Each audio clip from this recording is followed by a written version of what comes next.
இந்த பாருங்கள், பச்சை பட்டாணி வாங்கினேன் நான். இது வந்து ஃப்ரீசரில் போட்டு ஒரு வருஷம் வரைக்கும் யூஸ் பண்ணுற மாதிரி நான் பாதுகாத்து வச்சுப்பேன்ப்பா. இது மாதிரி நான் வந்து வருஷம் பண்ணுவேன். ஆனால் வீடியோ எடுத்து போகணுன்னு நினைப்பேன், எனக்கு அது ஏதோ ஒரு தோது வராது, விட்டுடுவேன். அதில் இருக்க அந்த பிஞ்சு பட்டாணி கொஞ்சம் சின்ன சின்னதாக இருக்கிறதெல்லாம் இது மாதிரி ஒரு டப்பாவில் ஸ்டோர் பண்ணிப்பேன். இது ரெகுலர் யூஸ்க்கு பண்ணிவிடுவேன். இந்த பட்டாணியை வந்து இப்போ தண்ணியில் போட்டு அலசிட்டு கொதிக்கிற தண்ணியில் போட்டு நம்ம ரெடி பண்ண போகிறோம். இருங்க நம்ம பார்க்கலாம். இப்போ இந்த பாருங்கள், இது கொதிக்குது. முதல்ல ஒரு தண்ணியில் போட்டு நல்லா அலசி எடுத்துட்டேன். அதுக்கப்புறம் இப்போ இதில் கொட்டிடுறேன்ப்பா நான்.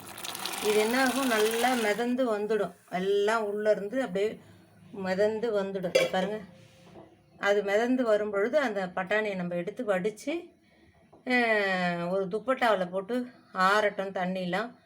அதுக்கப்புறம் அதை எடுத்து நம்ம ஸ்டோர் பண்ணி வச்சிட்டோம்னா, பாருங்கள், நான் போன வருஷம் நான் பண்ண அந்த பச்சை பட்டாணி பாருங்கள். இதை நம்ம ஒரு கத்திலே இதிலே வச்சு அப்படி கொஞ்சம் கிளறி அதை எடுத்து ஒரு தண்ணியில் போட்டு அலசிட்டு நம்ம யூஸ் பண்ணிக்கலாம். அதே மாதிரி இந்த மொச்சையும் இந்த வருஷம் நான் மொச்சை ஸ்டோர் பண்ணவே இல்லை. இதுவே நமக்கு 5-6 மாதத்துக்கு வரும், போதும் அப்படின்ட்டு விட்டுட்டேன் நான்.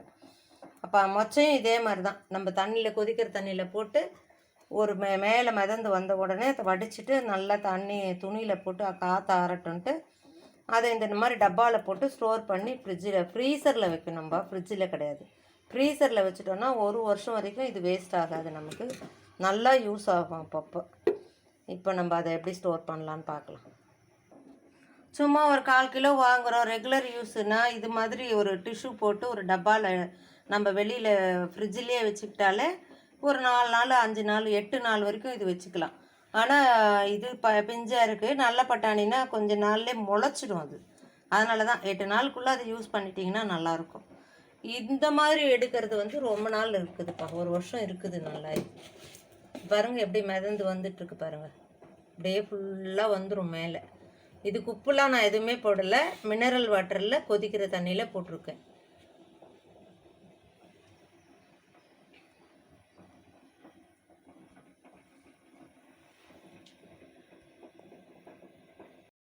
இதை பாருங்கள் கொதிக்குது, இதை ஆஃப் பண்ணிடுறேன் நான். இப்போ இதை நம்ம வடிகட்டிடலாம். நான் இதை தூக்கி கூட ஊற்றலைப்பா, இப்படி ஜல்லி கரண்டியில் அப்படியே இப்படி எடுத்து போட்டுட்டேன்.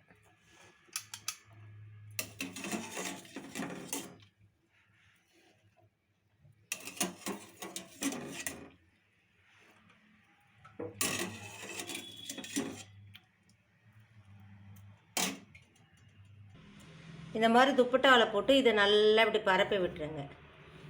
இது நல்லா இந்த தண்ணி இந்த சூடும் ஆறிடும், இதில் இருக்க தண்ணியும் இழுத்துக்கும் இந்த துப்பட்டா. அதுக்கப்புறமா நம்ம ஒரு சில்வர் டப்பாவில் போட்டு ஃப்ரீசரில் போட்டோம்னா நமக்கு ஒரு வருஷத்துக்கு இந்த பச்சை பட்டாணி வந்து யூஸ் ஆகும். இது நம்ம வெளியிலலாம் இந்த பேக்கெட்லலாம் வாங்குறதெல்லாம் பச்சை பட்டாணியே கிடையாது.